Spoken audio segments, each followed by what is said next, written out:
여러분께서는 지금 경제학자 곽수중이 보는 새로운 시사, 곽수중의 뉴스 정면 승부와 함께하고 계십니다. 네, 팩트체크 트루맨 시간입니다. 시사인의 고재열 기자 그리고 김준일 팩트체크와 함께하고 있고요. 제가 앞서서 주진우 기자 이야기를 하는 게 맞겠네요. 이게 제가 조금 전에 우병우 권력순위 2위라고 했는데 주진우 기자는 권력순위 1위로 최순실, 2위가 정윤회, 3위가 정유라, 4위가 박근혜 이렇게 했고요. 박관천 행정관이 1위가 최순실, 2위가 정윤회, 3위가 박근혜 이렇게 했답니다. 제가 우병우 전 민정수석의 등이 없네요. 죄송합니다. 자, 다시 돌아와서. 의사들 전 수석이 이렇게 섭섭해하지는 않을 겁니다. 아, 예. 혹시 또 모르죠. 뭐 이 방송 들으시고 또 항의 전하실까 싶어갖고. 이 의사들이 반대하는 핵심이 비급여 수입이 줄어들기 때문이다. 이제 이런 내용인 것 같은데 그러면 이 원가를 계산하는 방식은 어떻게 되는 겁니까? 지금 김준일 팩트체크 좀 말씀 주시죠. 예, 이제 원가 이게 사실은 이제 원가 계산하는 방식이 조금씩 이제 달라요. 네. 달라서 그러니까 뭐 결과적으로 다른 거니까 내부적으로 이제 어떤 그 시스템으로 이제 이게 나왔는지는 저는 그 내막까지는 모르지만은 네. 의사협회에서 주장하는 거는 한 73~4% 정도. 그러니까 네. 무슨 말이냐면은 그러니까 의사를 한 명은 그러니까 진료를 하는데 100원이 들면은 국가에서 이제 의료보험으로 지급받는 돈은 73원이고 한 네. 22원, 3원은 적자를 본다라는 거거든요. 네. 이제 그런 건데 그거를 지금까지 적자를 메워왔던 게 비급여라는 거죠. 비급여를 책정을 해서 네. 이제 적자를 메워왔다는 거고. 예. 근데 의사협회 기준은 그렇고요.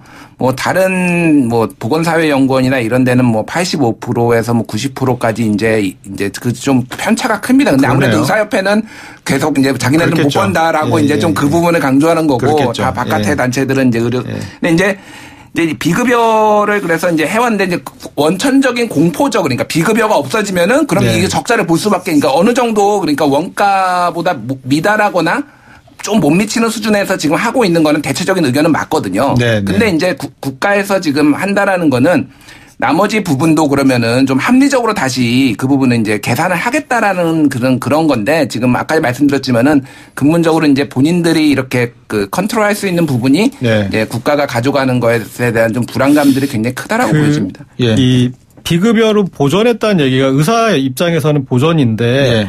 소비자인 환자들 입장에서는 그만큼을 덤터기 쓴 게 되거든요. 그러니까 의사분들의 이 말씀을 바탕으로 얘기를 해보면 그 비급여를 받았던 게 이제 급여로 하면 정부가 그만큼 자기들이 받았던 의사들이 받았던 만큼 인정을 해주지 않을 것이다라는 걸 전제하고 있는 거거든요. 그렇다면 지금은 두 가지인데 더 받고 있거나 더 과잉 진료를 하고 있다는 이 두 가지를 인정한 거예요. 네, 그래서 그 부분에 대해서 그러니까 이 잘못된 구조죠. 그리고 물론 그런데 앞부분에 이 의료 수가가 조금 이제 문제가 있다라는 부분은 정부도 받아들여서 합당하게 좀 따져보는 것은 필요한 것 같고 그리고 네. 의사분들이 이렇게 몇 가지 예를 들면은 네. 그 부분에 대해서 수긍하는 부분도 있고 일반 국민들도 그 부분에서는 좀 수긍을 해요. 특히 뭐 산부인과나 외과, 내과 이런 이제 정말 필요한데 이 의사들도 지원하지 않고 그 수가가 적게 돼서 이제 적자 구조가 누적되는 부분에 대해서는 네. 고쳐야 된다라고 국민들도 인정을 하고 있으니 네. 그래서 그 수가의 부분은 적극적으로 국민들도 받아들여줄 준비가 돼 있어요. 그런데 네. 지금 정부의 어떤 그 기조를 흔드는 모습으로 보이고 있거든요. 네. 그러니까 국민들 입장에서는 비급여가 급여로 가는 거 이거는 상식이고 맞는 방향인데 네. 의사분들이 본인들의 어떤 상황 논리를 펴는 건 좋은데 네. 그런 어떤 그 근본을 건드려 버리면 일반 국민들의 지지를 얻기는 쉽지 않고 그리고 네. 지금 국민 여론조사에 보면 75% 국민이 비급여 급여하는 것에 대해서 긍정하고 있어요. 그래서 의사분들 주장을 하는 분은 20% 거의 이내여서 네. 지금 이제 이런 프레임으로 가시면은 의사분들은 날도 추운데 그렇게 많이 모이셨는데 그 오히려 모인 것에 대해서 국민들 역풍이 더 불 수 있다. 그러니까 이분들도 필요한 어떤 고쳐야 될 부분이 분명히 있음에도 불구하고 국민들 눈에는 이 집단 이기주의로 보일 그 가능성이 더 있는 거죠. 그러니까 이제 지금 말씀을 듣고 보면 국회 입법조사처 자료입니다.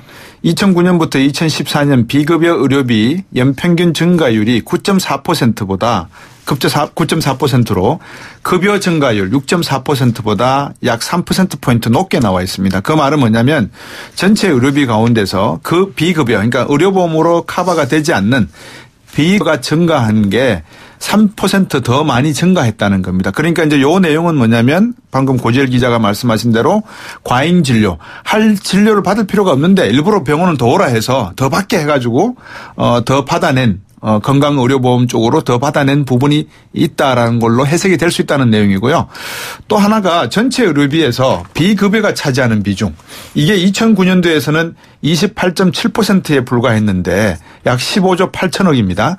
이게 2014년 5년이 지난 다음에는 31.3%로 증가했어요. 그러니까 이것도 약 한 2.4%포인트 증가했는데 그러다 보니까 금액은 얼마냐? 24조 8천억입니다. 이제 이러다 보니까 고재열 기자가 말씀하신 이 과잉 진료라든지 의사들의 집단 이기주의로 인해서 정말 원가보다 못 받는 그런 열악한 병원 운영 상태도 일부 양심적인 의료원에서는 분명히 존재하지만 다수의 의료기관에서는 지나치게 과잉 진료로 인해서 소비자들에게 부담을 지우고 있는 것도 맞다. 뭐 이렇게 이야기가 나오는 것 같네요. 제 말이 맞습니까? 예, 맞습니다. 예. 그리고 이제 하나를 더 추가를 하자면은 이제 의미가 있는데 뭐냐면은 이를테면은 그동안 비급여가 된 것 중에 이제 미용이나 이런 거 말고도 치료를 하는데도 비급여가 된 게 굉장히 많아요. 특정 항암제 이제 급여에 인정을 받았는데 그 항암제가 안 들어요. 그러면은 그러니까 특정 다른 항암제를 써야 되는데 이거는 의료보험이 이제 적용이 안 되는 거죠. 그러면 이게 1년에 뭐 한 4천만 원, 5천만 원씩 들어갑니다. 비용이. 근데 이 비용은 이제 급여로 좀 처리하거나 예비급여라고 해서 자기 부담률을 좀 낮추는 방향으로 지금 정부가 가겠다라는 거고 그 개인의 부담을 조금씩 좀 평균적으로 낮추겠다는 그러니까 한 사람이 굉장히 많이 해서 어떤 가정 파탄이나 이 정도로 날 정도를 사회가 조금 더 짊어지면서 공동으로 조금씩 더 부담하더라도 그거를 조금 이제 그런 개인이 파산하는 거를 막아보겠다라는 게 또 이게 취지거든요. 저희 급여화를 하는 게. 근데 그래서 아까 고재열 기자가 얘기를 했지만은 그런 어떤 긍정적인 부분들이 분명히 이게 있는데 의협이 이제 의사들이 집단적으로 이게 반발을 하면은 굉장히 좀 이렇게 집단 이기주의로 비춰질 가능성이 좀 많이 있어서 좀 현명하게 좀 대처를 해야 될 필요가 있는 것 같습니다. 네. 이제 여기에다가 이제 예산 문제를 또 한 번은 따져봐야 되는데 문재인 케어로 급여가 확대가 되면 그만큼 이제 병원 문턱은 낮아질 테고 의료 쇼핑을 부추긴다든지 환자들이 동네 의원보다는 대형 병원으로 갈 가능성도 있다. 이런 문제가 지금 제기가 되니까 그러니까 무슨 말씀이냐면 자기가 그동안에 치료받던 비용 중에서 MRI나 이런 거 비싸서 아예 염두도 못 냈는데 이제는 뭐 조금 싸졌다 생각이 돼서 막 누구나 나서가지고 MRI 해달라, CT 촬영해달라 이럴 수도 있다. 이제 그렇게 되면 상당히 의료 쇼핑이 늘어날 가능성도 있다. 그다음에 이런 고가의 장비들은 대형 병원에 많이 있으니까 지금은 동네 병원 거쳐서 대형 병원으로 가게 돼 있는데 바로 대형 병원으로 가서 진료를 요구할 가능성도 있다. 이제 이런 우려도 있는 것 같네요. 고재열 기자. 네. 이제 그래서 그 부분에 대해서 정부가 마련한 대안이 예비급여 제도인데요. 네. 이 급여와 어떤 비급여의 중간 단계 정도 과정을 두어서 그래서 이 치료가 상대적으로 비용 효과성이 낮다. 그러니까 이런 치료를 해도 꼭 효과가 있는 것은 아니다. 네. 이제 그런 치료에 대해서 본인 부담률을 뭐 50%, 70%, 90% 차등 정도로 두는 그렇게 해서 결국은 본인 부담 어느 정도 이것을 두면은 아까 얘기했던 대형 병원 쏠림이나 그리고 이제 어떤 과잉 어떤 치료나 이런 것에 대해서 좀 방지할 수가 있다라는 게 정부 측의 지금 설명입니다. 네. 자, 문재인 대통령이 오늘 수석 보좌관 회의에서 의사들의 반대와 관련해서 입장을 밝혔답니다. 한번 컷으로 내용 한번 들어보시죠. 건강보험의 보장성을 획기적으로 강화하려는 이른바 문재인 케어에 대한 의사들의 염려는 충분히 이해할 수 있는 일입니다. 건강보험 보장성 강화의 핵심은 의학적으로 필요한 모든 진료를 건강보험으로 해결하자는 것입니다.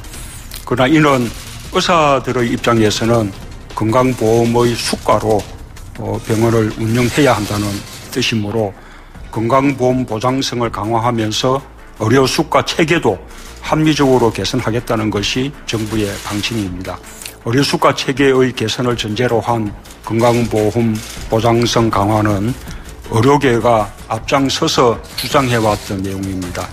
그런 만큼 의료 수가 체계 개선과 함께 건강보험의 보장성을 획기적으로 강화할 수 있도록 의료계에서도 지혜를 모아주시기 바랍니다.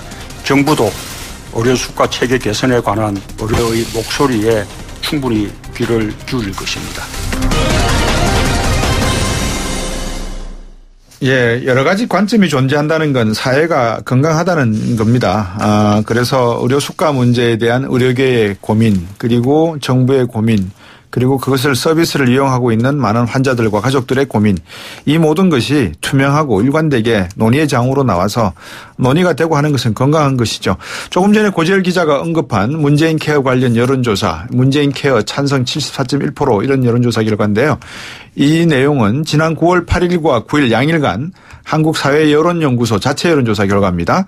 전국 성인 남녀 1,014명을 대상으로 실시해서 표본오차 95% 신뢰 수준 플러스 마이너스 3.1%포인트, 응답률은 10.9%고요. 기타 자세한 내용은 중앙선거 여론조사 심의위원회 홈페이지 참조하시면 되겠습니다.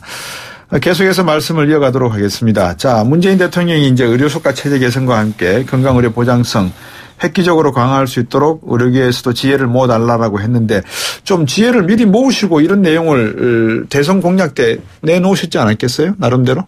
어떻게 보십니까? 뭐 대선이 좀 이렇게 급작스럽게 치러지다 보니까 네. 그런데 일단은 저는 그렇게 3만 명이나 모이셨는데 거기에 네. 이 개업이들만 모여서 개업이들의 이 이익만 대변했다고 생각하지 않습니다. 네. 그리고 이렇게 의대생들도 어떤 문제의식을 공유하고 있고, 전공의들도, 대학병원에 있는 전공의들도 마찬가지고, 그리고 아까 우리가 이 사안을 바라볼 때 프레임도 중요한데, 그런 과잉 진료, 과잉 치료, 그 다음에 부당 진료, 이런 프레임으로 보면은 또 의사 집단을 우리가 너무 좀 배관시하는 게 되고, 또 다른 측면에 생각하자면 의사가 적극적으로 치료할 것들을 그런 것에 대해서 어떤 보험 보험 급여 처리에 나중에 제대로 환수 못 받는다 생각하면은 네. 소극 치료로 할 수도 있는 문제라서 네. 이 부분은 좀 양면성이 있어서 어떤 우리가 의사분들의 양심은 또 존중하고 그리고 네. 직업윤리도 존중하는 그 체계 안에서 수가 문제는 이 구체성의 문제인 것 같습니다. 그러니까 네. 이 수가 문제는 부분적으로 개선해야 될 문제고요. 총론적으로 비급여에서 급여로 가는 그 총론을 막을 수 있는 그 논리는 제가 봤을 때 의사분들한테도 있지는 않은 것 같아요. 그러니까 그 총론을 가는데 보완제를 제대로 해달라는 주장이지 그렇게 가는 것에 대해서 막을 수도 없고 막아서도 안 되는 일이기 때문에 그래서 지금 어떻게 보면 이렇게 세대결로 가면은 이거에 대한 무력화처럼 보이잖아요. 이렇게 가는 어떤 양상을. 근데 세대결까지는 아닌데 저는 그런 것 같아요. 고재열 기자나 우리 김진일 팩트체크가 방송에 나오셔가지고 이렇게 의견을 주시는 거는 일반 보통 사람들의 생각을 대변해 주시는 게 아닌가. 근데 이제 이게 또 정확한 토론이 되려 그러면 의사분들 중에서 이국정 교수나 이런 분들이 오셔가지고 수가 체계에 대한 문제점, 또 네. 종합병원을 운영하고 계시는 분들에 대한 내용과 개인병원, 동네병원을 운영하고 계시는 분들의 내용들이 다 나와야 되는 것이고 이걸 또 정부가 어떻게 보건복지부가 받아들이는가에 대한 내용들이 다 종합이 돼야 되는 거라서 청취자 여러분들께서 제 방송을 들으시면서 어느 일방의 의견을 듣는다 이렇게 생각하시면 안 되고요. 한 시민들의 여러 가지 생각들을 두 분께서 정리해서 지금 말씀해 주신다 이렇게 이해하시고 앞으로 동네병원 의사분들이나 진료하러 가실 때 마다 한번 여쭤보십시오. 어떻게 생각하시는지. 그러면 이제 하나의 종합적인 견해가 나오지 않을까 생각이 듭니다. 그게 이제 이렇게 토론의 양상으로 가야 되는데 의사분들이 의사협회에서 이 투쟁위원장으로 너무 센 분을 세웠어요.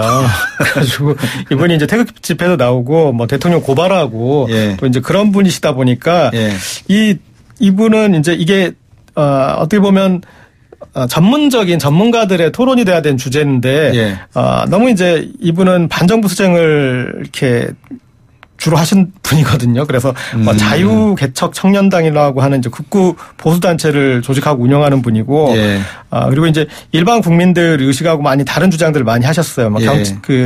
백남기 농민 사망 사건 때 경찰 물대포에 의한 사망이 아니다라고 주장을 하거나, 박근혜 탄핵 반대 태극기 집회 주도하고, 그리고 탄핵은 이제 내란에 준하는 사태라면서 손터키 JTB 사장이나 문재인 대통령 고발하기도 하는 이런 어떤 반정부 투쟁을 하는 분을 너무 앞세우다 보니까 어떤 이제 정권에 맞서는 양상으로 돼버렸어요. 그러다 보면 지금 이제 대통령은 어떤 그런 이제 국민이나 서민이나 이런 위해서 그런 이제 비급여를 급여로 바꾸려고 하는 쪽을 대변하게 됐고 또 이 의사협회는 그런 총론을 너무 건드려서 제가 봤을 땐 그렇게 효과적인 투쟁은 아니었다고 생각합니다. 예.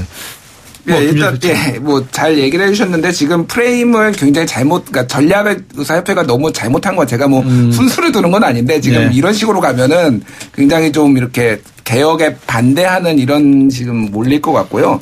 다만 이제 아까 전에 좀 돌아가서 수가 얘기를 해보면은, 사실 의사협회가 이 어떤 수가를 조정하는 데 있어서 굉장히 큰 압력단체이자 이익단체거든요. 그래서 한 가지 예를 하나 드려보면은 지난 9월에 이제 의료기관에서 이제 증명서 떼는 거에 수수료에 대해서 이제 고시를 내놨어요. 복지부가. 예. 그래서 처음에는 이거를 이제 일반 진단서를 10,000원으로 하고 뭐 입퇴원 확인서는 뭐 1,000원 뭐 이렇게 했는데 의사협회에서 매우 강하게 반발을 했습니다. 그래가지고 이게 진단서는 10,000원에서 20,000원으로 됐고요. 이 입퇴원 이거는 1,000원에서 3,000원이 됐고요. 예. 3주 미만 상해 진단서는 50,000원에서 100,000원으로 뛰었고요. 예, 이런 식으로 거의 2배에서 3배로 다 뛰었어요. 그러니까. 예. 물론 이제 의사협회에서는 또 이제 합리적으로 뭐 이런 것 때문에 하겠지만 이미 굉장히 큰 압력단체예요. 의사협회가 굉장히 사실은 약자 프레임 지금 일종의 코스프레를 하면서 지금 하고 있는데 이미 그동안 역사를 보면은 이 의료 수가 정하는데 굉장히 많이 개입을 해왔고 압력을 해왔던 사실은 단체거든요. 우리가 네. 의사분들이나 변호사분들 소위 말해서 이제 사자 가지고 계시는 사회 오피니언 리더라고 하는 분들에게 우리나라 문화나 국민 정서가 이제 3만 불 넘어서는 상황이 되니까 충분히 그분들이 사회적 책임을 해줄 수 있는 노블레스 오블레주를 기대할 정도까지는 되었다고는 하겠지만 미흡한 분들이 아직도 있죠. 근데 이제 그분들이 그런 뜻으로 해줄 수 있으면 감사한데 사실 또 이런 생각도 들어요. 상식적으로 생각했을 때 만약에 이게 수가가 제대로 된 거라면 네. 비급여가 많은 성형이나 미용 쪽으로 의사들이 몰리겠냐는 거예요. 그러니까 심장외과나 중요한 사람의 생명과 관계되는 수술 쪽에 몰리는 이국종 교수도 그 말 아닙니까? 이 비급여보다도 급여가 많은 이 부분으로 지금 의사들이 몰리는 게 아니고 네. 편하고 비급여가 많은 쪽으로 의사가 몰리고 있다는 것은 수가 체계에도 문제가 있다는 것을 반증하는 부분이라고는 인정은 또 해줘야 될 필요가 있을 것 같아요. 그죠? 예. 그리고 이 압력단체로서의 의사협회의 어떤 파워에 대해서 네. 말씀하셨는데 또 저런 측면도 있습니다. 그러니까 의사 출신 국회의원들은 제법 여러분 있으세요. 그리고 전에 국회부 의장 하시던 분도 그렇죠. 예, 정의화 전 의원도 그렇고 예. 그리고 또 정부 각 부처에 혹은 연구기관에 중요한 자리를 하시는 분들도 의사 출신들이 많이 있어요. 예. 그리고 지금 문재인 정부에서도 건강보험공단 이사장에 내정하신 분이 김용익 전 의원이 또 이 의사 출신 서울대 의대 교수 출신이시잖아요. 그러니까 그런 식으로 곳곳에 의사 출신들은 이익을 대변할 분들이 포진해 있는데 반면에 이번에 또 다른 이슈로 있는 뭐 한의사들의 의료기기 사용에 대해 한의사 입장을 대변할 그런 정치인이 있거나 또 의학분업계 약사 입장을 대변하는 그런 정치인 별로 없었거든요. 그래서 의사분들은 그래도 한국 사회에서 자신들의 목소리를 대변하는 그리고 그것을 하는 그런 것들 어느 정도는 좀 확보하고 있다라고 봐야 될 것 같습니다. 자, 월요일 날 진행하고 있는 팩트 진검승부 트루맨 시사인 고재열 기자와 팩트체크 전문미디어 뉴스톱의 김준일 팩트체크와 진행을 했습니다. 오늘은 의료 수가 이야기와 함께 문재인 케어 제도에 대해서 청취자 여러분들에게 이해를 좀 돕고자 했는데 의사분들이 생각하고 계시는 다른 생각 충분히 존재할 수 있다는 말씀도 같이 드렸습니다. 언젠가 방송에 시간이 되면 동네 병원 의사 선생님 그리고 대형 병원 의사 선생님 다 같이 한번 인터뷰를 해보는 것도 괜찮은 내용인 것 같습니다. 오늘 재정 문제는 제대로 다루지 못했는데요. 다음 기회가 되면 문재인 케어의 재정 문제 어떻게 충당할 것인지 이것도 한번 다뤄보도록 하겠습니다. 오늘 두 분 수고하셨습니다. 고맙습니다. 네, 감사합니다. 오늘 여기까지입니다. 내일 다시 뵙겠습니다. 곽수영이었습니다. 고맙습니다.